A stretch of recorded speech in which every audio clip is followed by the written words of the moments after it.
Apa pertimbangan persyaratan kepesertaan BPJS dengan administrasi negara yang lain, Pak Gufron? Iya, baik Pak Mas Atrofi. Jadi ini banyak ketidaktahuan atau kesalahpahaman.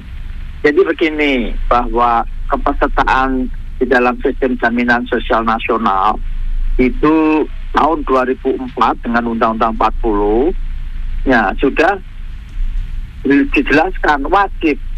Demikian juga ada PP-nya ya tahun 2013. Kemudian ada Perpres 82 tahun 2018 pasal 6 ya. Ini jelas sekali setiap penduduk Indonesia wajib ikut serta dalam program jaminan kesehatan. Nah, ini banyak yang tidak tahu gitu. Sehingga Instruksi Presiden nomor 1 2022 optimalisasi pelaksanaan program JKN ini memperkuat begitu agar juga selain hak ya dari masyarakat itu dapat kemudian dilaksanakan, mereka terlindungi jika sewaktu itu jatuh sakit, dan jatuh sakit itu tidak diundang ya, orang tiba-tiba saja sakit gitu. Makanya orang bijak kan mengatakan health is not everything, but without health everything is nothing. Kesehatan bukan apa-apa, tapi tanpa kesehatan apa-apa tidak ada artinya. Nah, kita ingin dan sudah termasuk di dalam RPJMN rencana pembangunan jangka panjang menengah ya, itu bahwa tahun 2024 98% dari penduduk Indonesia itu ya ditargetkan sudah menjadi peserta gitu JKN. Jadi ini memperkuat karena apa? Tahun 2004 ya, 2018, 2013 ya tadi itu sudah diwajibkan. Tapi kan tidak pernah orang jarang yang tahu. Nah, sekarang ini bagusnya mulai sadar, mulai tahu, itu harapannya seperti itu. Jadi apa hubungannya dengan administrasi negara yang lain, Prof? Kenapa harus ada syarat itu? Nah, itu kan sudah diatur di dalam peraturan itu, termasuk di dalam PP tadi di tahun 2013 juga ada gitu.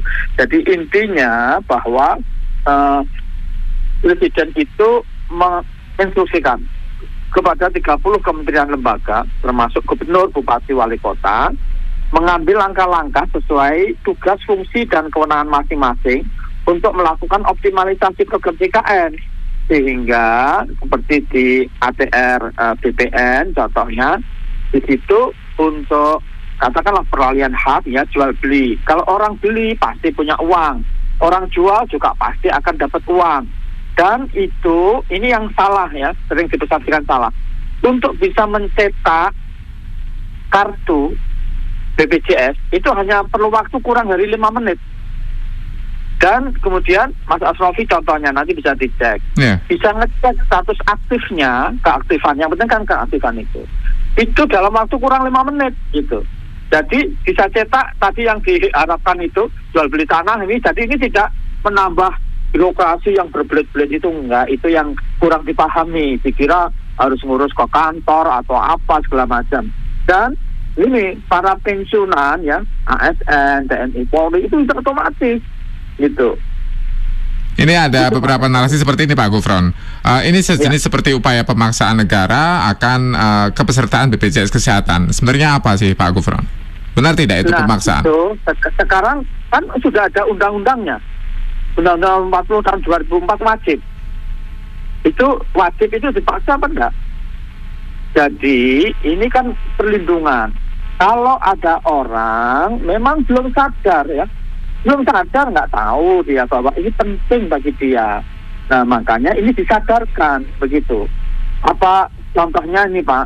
Kalau sekarang orang katakanlah nggak pakai masker, dia mau naik sepeda motor, dicegat, diwajibkan pakai ini masker. Kalau enggak boleh naik motor. Itu pemaksaan negara atau bagaimana? Padahal dia kalau nggak pakai bisa kena, Pak. Dan kalau dia katakanlah punya infeksi bisa menularkan. Ya, apakah sama dengan sebanding dengan misal mendapatkan hak mendapatkan KTP misal, Prof? Ya berbeda. Itu ya, karena ini adalah hak dasar ya, hak fundamental. hak fundamental dan sudah diatur di dalam undang-undang itu. Tidak hanya undang-undang, ini masuk peraturan pemerintahnya sudah ada, perpresnya sudah ada, semua sudah ada.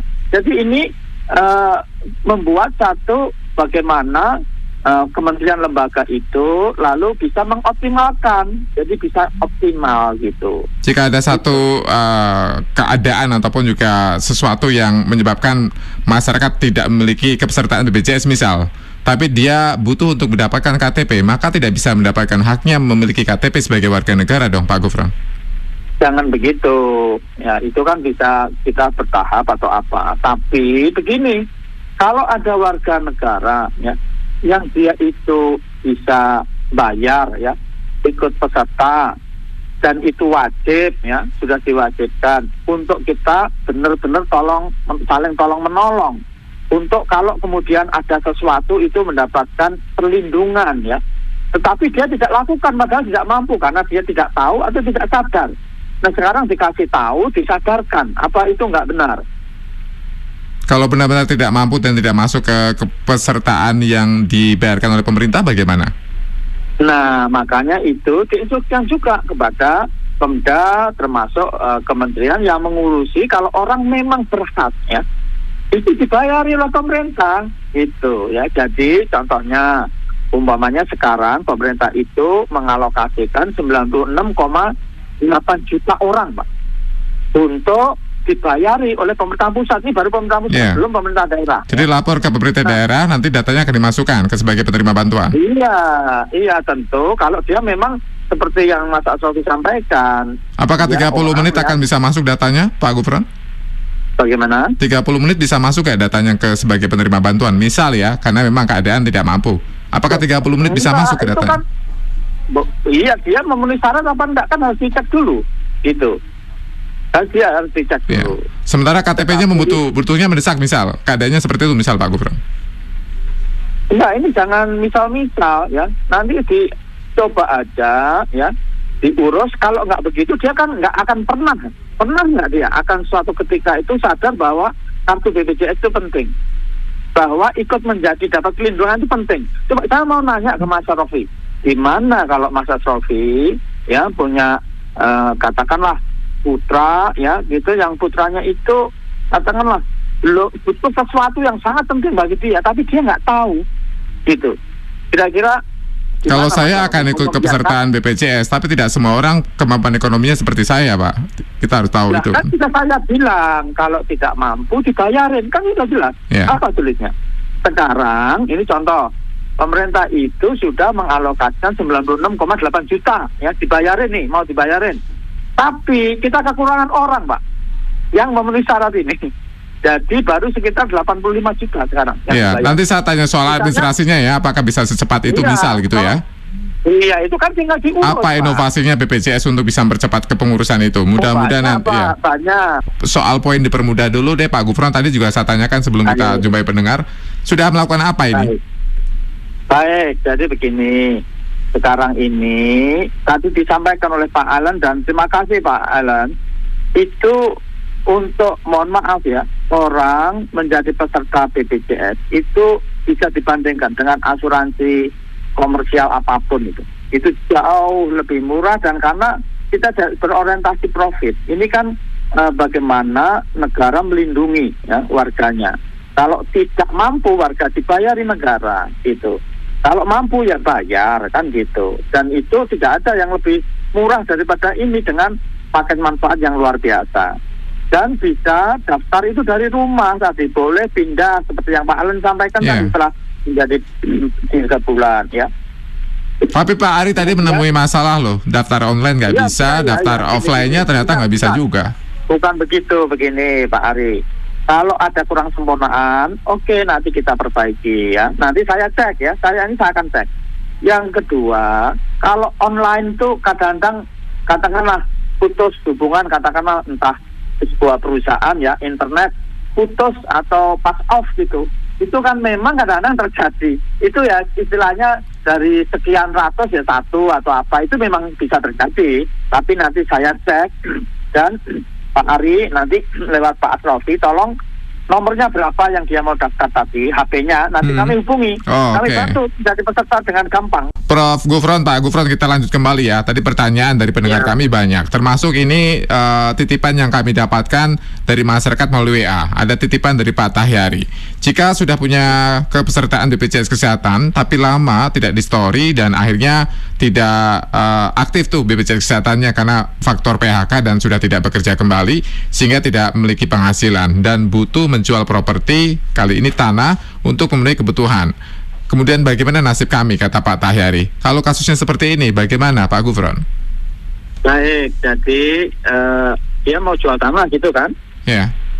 Iya, nah jual tanah, nah itu tentu kalau jual kan dapat uang ya. Tapi kan uangnya, buat ngatet itu dan sebagainya gimana? Betul, bayar pajak nggak? Kira-kira uangnya itu 100 juta kurang atau lebih jual tanah.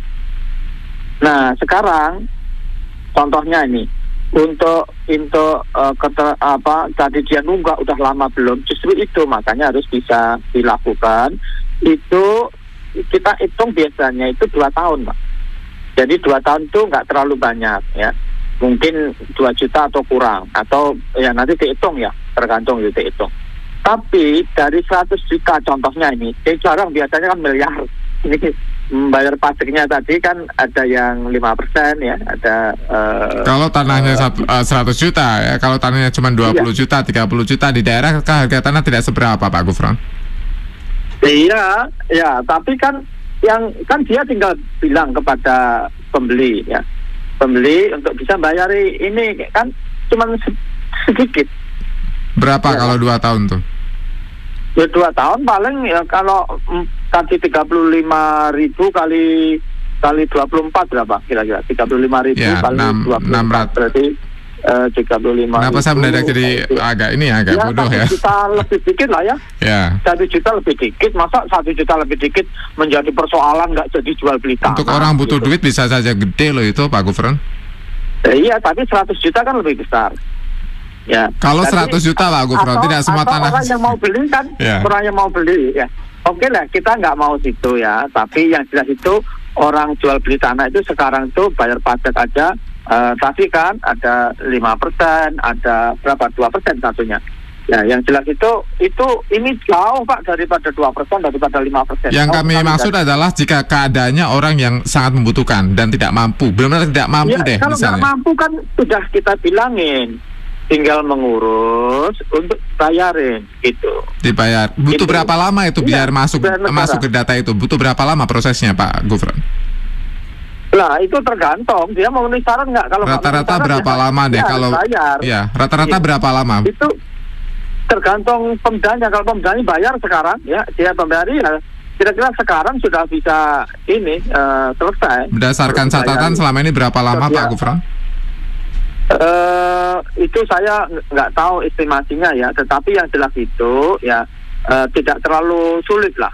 Kalau yang dicontohkan, bukan soal poin sulit dan tidaknya, tapi berapa lama prosesnya menunggu sampai masuk. Misal ya benar-benar tidak mampu belum, itu. Pak, nanti kita survei ya berapa lamanya. Biar kami tahu, misal butuh KTP mendadak, orang gara-gara nggak punya BPJS Kesehatan, kemudian tidak bisa mencari pekerjaan, bagaimana? KTP kan belum Pak, belum Pak.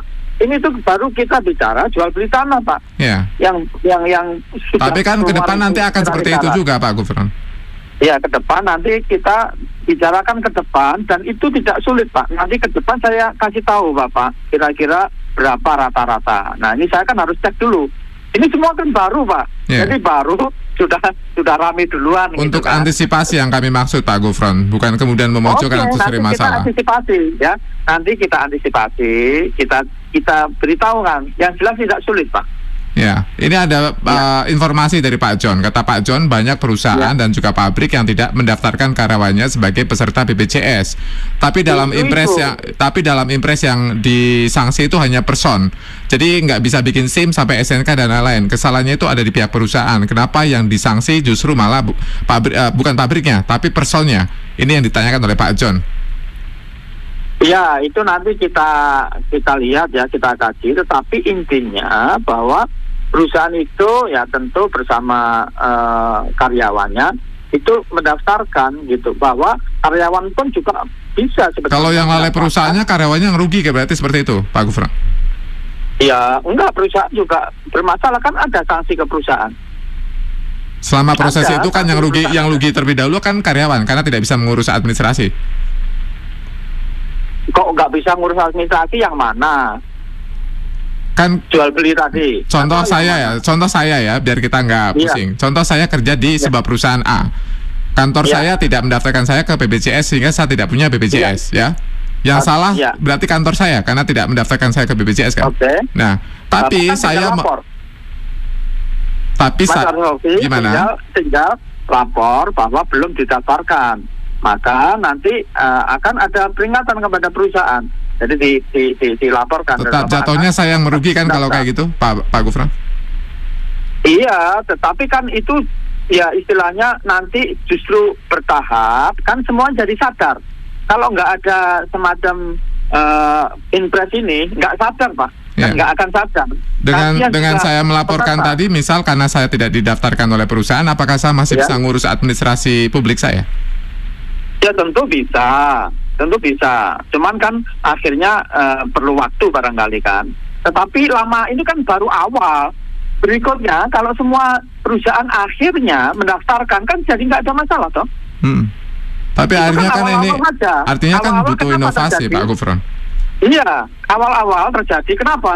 Karena perusahaannya masih kucing-kucingan kan begitu.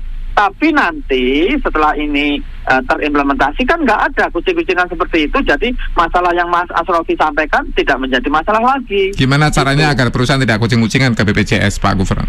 Itu caranya dikeluarkan instruksi presiden ini bahwa, nah itu harus ditanyakan kalau ke ngurus tanah jual beli tanah, tanyakan baru dia, ternyata penting juga ini punya, ya, kan gitu. Begitu. Nah lama-lama kalau seperti itu dan semua karyawan tuh pasti tanya mana, ya, kepercayaan saya, ya. Dan, ya akhirnya kan nggak ada lagi karena semuanya sudah. Jadi masyarakat harus ikut ambil bagian untuk mengawasi ya perusahaannya, gitu ya, Pak Gufron? Betul sekali, karyawan juga begitu. Dan karyawan itu punya, katakanlah di dewas kita itu semacam representatif ya, representatif dari katakanlah karyawan ya, perusahaan itu ada, ya dia bisa menyampaikan ke katakanlah ya dia punya semacam pimpinannya ya, kan ada pimpinan pengusaha, ada pimpinan karyawan atau buruh juga ada kan gitu. Bagaimana jika perusahaannya informal nih? Ini informalnya kan nggak punya struktur ke pemerintah, bagaimana Pak Gufron? Iya nggak apa-apa, informal itu kalau dulu kan istilahnya karena informal itu sulit. Nah sekarang dipermudah karena dulu itu harus sesuai UMR. Nah nanti bisa kita lihat ya bahwa di bawah UMR tidak masalah gitu. Ada penyesuaian atau mungkin ada klausul penghususan? Iya, ada penyesuaian, ada penghususan, ada kemudahan gitu. Iya. Termasuk tadi yang nunggak lama itu ya kita punya program gitu ya. Program contohnya ya program kita itu bisa membantu ya mereka menghitungkan sebetulnya. Kalau katakanlah terlambat 4 tahun, nah itu nanti dengan program kita namanya rehab itu program rencana pembayaran iuran bertahap. Nah itu nanti dihitungkan dalam 12 bulan berapa berarti dia harus nyicilnya begitu. Kalau sudah dicicil itu terus aktif gitu. Ya. Ini pertanyaan terakhir, tapi menurut kami adalah sektor yang paling penting. Kenapa tidak dibuat masyarakat sadar secara personal untuk mendaftarkan diri ketimbang kemudian ada upaya semisal tadi persyaratan penggunaan BPJS untuk administrasi masyarakat itu, Pak Gufron? Pertama, administrasi ini itu bertahap ya. Jangan dibayangkan terus kemudian stop, nggak bisa mengurus administrasi itu, tidak seperti itu. Kedua, saya mau tanya Pak Sofi, kalau untuk edukasi individu-individu itu berapa lama? Kami sudah mengerjakan ini atau paling tidak dari sisi undang-undang ini sudah sudah lebih dari 8 tahun, Pak. Gitu. Dan belum sadar juga 8 tahun ya, Pak? Iya, ini sudah 2004 sudah diwajibkan. Kalau seperti ini baru sekarang, ya contoh yang cinta, terus banyak orang bertanya, kenapa seperti ini? Karena ada instruksi tadi. Gitu. Jadi mudah-mudahan masyarakat sadar meskipun kemudian di Betul. depan ada salah satu kondisi yang dimintakan untuk sebagai syarat gitu ya Pak Gufron ya. Iya, tetapi ini mudah loh ya. Sekali lagi, cetak itu kalau dia memang nanti perusahaan atau apa menjadi peserta, kurang dari 3 menit, Pak. Ya, ini jadi tidak menambah beban atau apa itu enggak ya. Kurang dari menit dia bisa cetak, bisa screenshot, bisa kirim ke emailnya ya mengenai kartu BPJS digital ya. Ya. Tuh. Mudah-mudahan masyarakat terbantu ya Pak Gufron ya, karena kami selalu butuh Mudah-mudahan. penjelasan Pak Nanti ini Gufron. membantu masyarakat betul ya, yang seperti tadi telah disampaikan Pak Alan tadi ya. Ya. Kita lihat saja dulu nanti di depan ya, kalau ada perubahan pasti juga nanti masyarakat yang penting tidak merugi lah, itu yang kami catat ya Pak Gufron. Betul. Terima kasih Pak Gufron, tetap sehat Pak Gufron ya. Sama-sama. Sama-sama, semangat Pak Gufron. Direktur Utama BPJS Profesor Ali Gufron Mukti.